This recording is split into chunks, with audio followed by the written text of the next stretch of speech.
Pelajaran yang lain, yang kedua dari Ar-Rahmanur Rahim, bahwa Allah subhanahu wa ta'ala lebih sayang kepada hambanya melebihi sayangnya seorang ibu kepada anaknya. Allah subhanahu wa ta'ala lebih sayang kepada kita melebihi sayangnya ibu kita kepada diri kita sendiri. Dalam hadis Sahih Bukhari dan Muslim dari hadis Umar bin Khattab radhiyallahu anhu, ketika ada rombongan tawanan perang yang digiring masuk ke kota Madinah. Di antara tawanan ini ada seorang ibu yang mencari-cari bayinya, dan sang ibu ini mendapati bayinya itu di tangan salah seorang yang ada di dalam rombongan itu. Diambilnya bayi itu, didekapnya, diciumnya, dipeluknya, kemudian disusui bayi itu. Kemudian Nabi sallallahu alaihi wasallam bertanya, "Atarawna hadhihi tarihatan waladaha finnar?"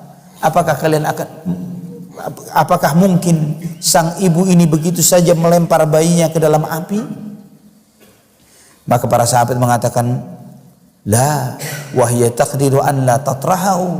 Ketika sang ibu ini mampu ya Rasulullah menjaga bayinya, mustahil dia akan melemparkan bayinya ke api. Nabi sallallahu alaihi wasallam bersabda, Allahu arhamu biibadihi min hadhihi biwaladiha. Allah lebih sayang kepada hambanya melebihi ibu ini kepada anaknya, melebihi sayangnya seorang ibu terhadap bayi yang dikandung, yang disusuinya, yang dipeliharanya. Kita tahu ikhwatal iman, di muka bumi tidak ada kasih sayang seperti sayang seorang ibu. Tidak ada. Mau dibandingkan dengan apa? Bagaimana kita membalas jasa ibu kita? Mustahil.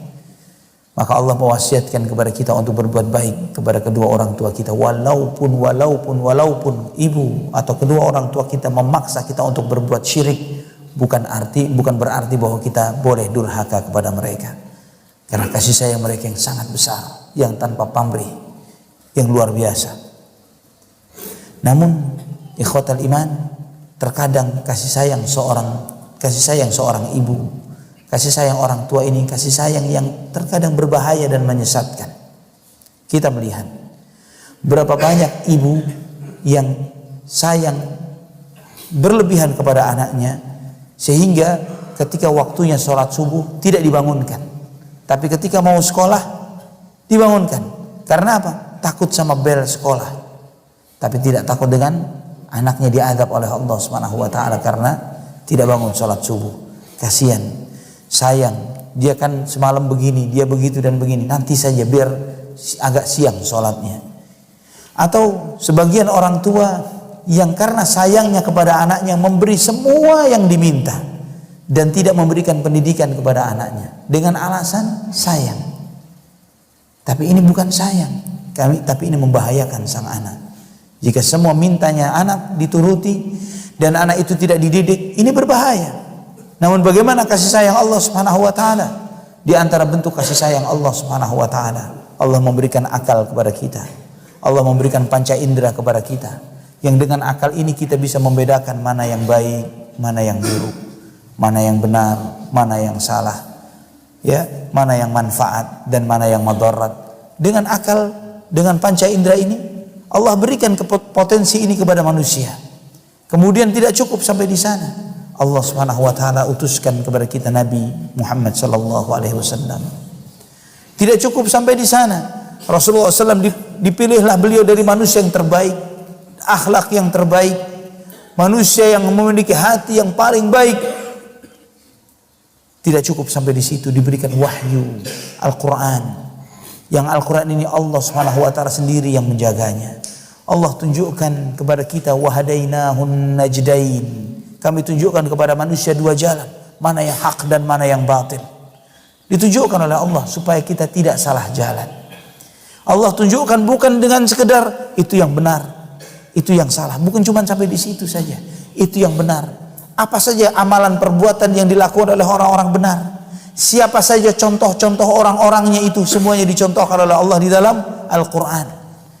Kemudian bagaimana nanti balasan bagi orang-orang yang benar, akibatnya nanti mereka ditempatkan di surga. Apa saja isinya surga dan kenikmatan apa yang Allah berikan, Allah tunjukkan, Allah buka untuk kita semuanya. Jalan yang salah, yang batil, apa saja perbuatan-perbuatan orang-orang yang salah ini, maksiat dan dosa semuanya ditunjukkan, dari kesyirikan dan semuanya, dari kabair sampai saghair disebutkan oleh Allah, dari perbuatan dosa yang zahir maupun yang batin, dosa-dosa yang dilakukan dalam hati manusia dijelaskan oleh Allah Subhanahu wa taala. Juga ditunjukkan contoh sosok orang-orangnya, manusia-manusianya di dalam Al-Qur'an. Bagaimana contoh orang-orang kafir dan tokoh-tokohnya, bagaimana contoh orang-orang munafik dan perbuatan-perbuatannya, sikap-sikap mereka. Terus ditunjukkan oleh Allah, dan apa yang Allah sediakan bagi mereka kelak.